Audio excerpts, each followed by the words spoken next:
Tamil Nadu CM ಕುರ್ಚಿ ಮೇಲೆ ಕುಳಿತಾಯಿತು. ಇನ್ನು ಸಿಎಂ ವಿಜಯ್ಗೆ ಅಸಲಿ ಅಗ್ನಿ ಪರೀಕ್ಷೆ ಈಗ ಶುರುವಾಗ್ತಾ ಇದೆ. ವಿಜಯ್ಗೆ ಮೂರು ದಿನದ ಡೆಡ್ಲೈನ್ ಅನ್ನ ಕೊಡಲಾಗಿದೆ. ಬಹುಮತ ಸಾಬೀತಿಗೆ ಕೇವಲ 3 ದಿನಗಳ ಡೆಡ್ಲೈನ್. ಸದನದಲ್ಲಿ 118 ಶಾಸಕರ ಬಹುಮತವನ್ನ ತೋರಿಸಬೇಕು. ಓನ್ಲಿ 3 ಡೇಸ್ ಕೊಟ್ಟಿರುವಂಥದ್ದು. ತಮಿಳುನಾಡು ಸಿಎಂ ಕುರ್ಚಿ ಮೇಲೆ ಕುಳಿತಾಯಿತು. ಇನ್ನ ಅಸಲಿ ಅಗ್ನಿ ಪರೀಕ್ಷೆ ಈಗ ಶುರುವಾಗ್ತಾ ಇದೆ. ಸಿಎಂ ವಿಜಯ್ಗೆ 3 ದಿನ ಡೆಡ್ಲೈನ್ ಅನ್ನ ಕೊಟ್ಟಿರುವಂಥದ್ದು.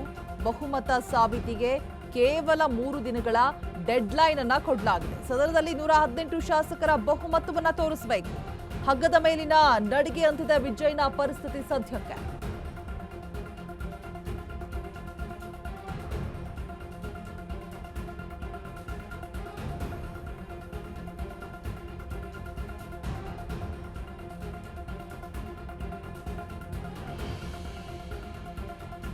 ವಿಜಯ್ಗೆ ತಕ್ಷಣಕ್ಕೆ ಎದುರಾಗ್ತಾ ಇರುವಂತಹ ಒಂದಷ್ಟು ಸವಾಲುಗಳು.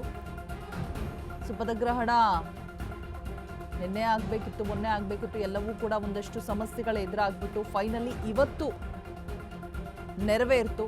ಬಟ್ ಈಗ ಡೆಡ್ಲೈನ್ ಅನ್ನ ಕೊಡಲಾಗಿದೆ. 3 ದಿನದ ಡೆಡ್ಲೈನ್.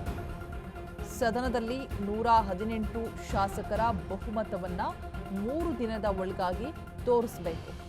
ಸೊ ಇದೊಂದು ದೊಡ್ಡ ಅಗ್ನಿ ಪರೀಕ್ಷೆ. ಈಗ ಅಸಲಿ ಆಟ, ಅಸಲಿ ಅಗ್ನಿ ಪರೀಕ್ಷೆ ಶುರುವಾಗಿರುವಂಥದ್ದು. ತಮಿಳುನಾಡು ಸಿಎಂ ಕುರ್ಚಿ ಮೇಲೆ ಕುಳಿತಾಯಿತು. ಇದೀಗ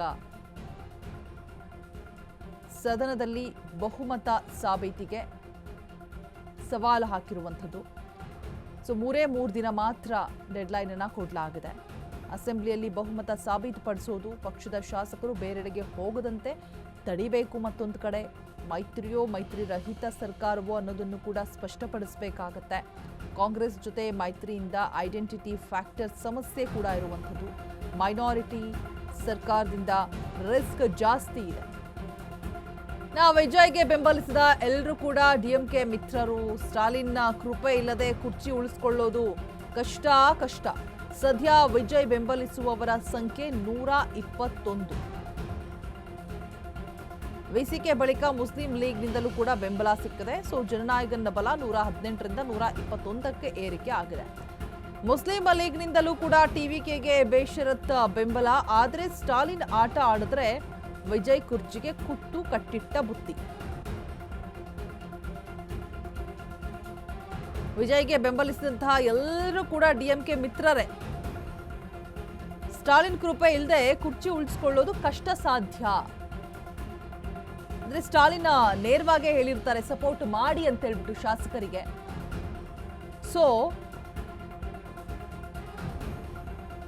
ಇಲ್ಲೇನಾದ್ರೂ ಸ್ಟಾಲಿನ್ ಮತ್ತೆ ಮೈಂಡ್ ಗೇಮ್ ಆಡಿದ್ರೆ ಕುರ್ಚಿ ಉಳಿಸ್ಕೊಳ್ಳೋದು ಕಷ್ಟ ಸಾಧ್ಯ ಅಂತ ಕೂಡ ಹೇಳಲಾಗ್ತಾ ಇದೆ. ಸದ್ಯ ವಿಜಯ್ ಬೆಂಬಲಿಸುವವರ ಸಂಖ್ಯೆ 121 ಇದೆ.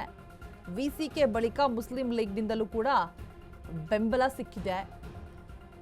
ಜನನಾಯಕನ್ ಬಲ 118ರಿಂದ 121ಕ್ಕೆ ಏರಿಕೆ ಆಗಿರುವಂಥದ್ದು. ಮುಸ್ಲಿಂ ಲೀಗ್ನಿಂದಲೂ ಕೂಡ ಟಿವಿಕೆಗೆ ಬೇಷರತ್ ಬೆಂಬಲ ಸಿಕ್ಕಿದೆ. ಸೊ ಇಲ್ಲಿ ಸ್ಟಾಲಿನ್ ಆಟ ಆಡಿದ್ರೆ ವಿಜಯ್ ಕುರ್ಚಿಗೆ ಕುಟ್ಟು ಕಟ್ಟಿಟ್ಟ ಬುತ್ತಿ. ಸೊ ಕಾದು ನೋಡಬೇಕು ಏನಾಗುತ್ತೆ ಅನ್ನುವಂತಹ ಕ್ಯೂರಿಯಾಸಿಟಿ. 3 ದಿನದ ಡೆಡ್ಲೈನ್ ಮತ್ತೊಂದು ಕಡೆ. ಇನ್ನ ವಿಜಯ್ಗೆ ಇರುವಂತಹ ಸವಾಲುಗಳು ಏನೆಲ್ಲ ಇದೆ ಅಂತ ನೋಡ್ತಾ ಹೋಗೋದಾದ್ರೆ, ಬಹುಮತವನ್ನ ಸಾಬೀತುಪಡಿಸಬೇಕು. ಪಕ್ಷದ ಶಾಸಕರು ಬೇರೆಡೆಗೆ ಹೋಗದಂತೆ ತಡಿಬೇಕು. ಮೈತ್ರಿಯೋ ಮೈತ್ರಿ ರಹಿತ ಸರ್ಕಾರವೋ ಅನ್ನೋದನ್ನ ಸ್ಪಷ್ಟಪಡಿಸಬೇಕು. ಕಾಂಗ್ರೆಸ್ ಜೊತೆಗೆ ಮೈತ್ರಿಯಿಂದ ಐಡೆಂಟಿಟಿ ಫ್ಯಾಕ್ಟರ್ ಸಮಸ್ಯೆ ಒಂದು ಕಡೆ. ಮೈನಾರಿಟಿ ಸರ್ಕಾರದಿಂದ ರಿಸ್ಕ್ ಜಾಸ್ತಿ ಇದೆ. ಬಜೆಟ್ ಸಂದರ್ಭದಲ್ಲಿ ಸರ್ಕಾರ ಕುಸಿಬಹುದು. ಬಹುಮತ ಇಲ್ಲದೆ ಇದ್ರೆ ಮಸೂದೆ ಅಂಗೀಕಾರ ಕಷ್ಟ. ಸೊ ಇಷ್ಟೂ ಸವಾಲುಗಳನ್ನ ಫೇಸ್ ಮಾಡಿ 3 ದಿನದ ಒಳಗೆ ಬಹುಮತವನ್ನ ಸಾಬೀತುಪಡಿಸಬೇಕು.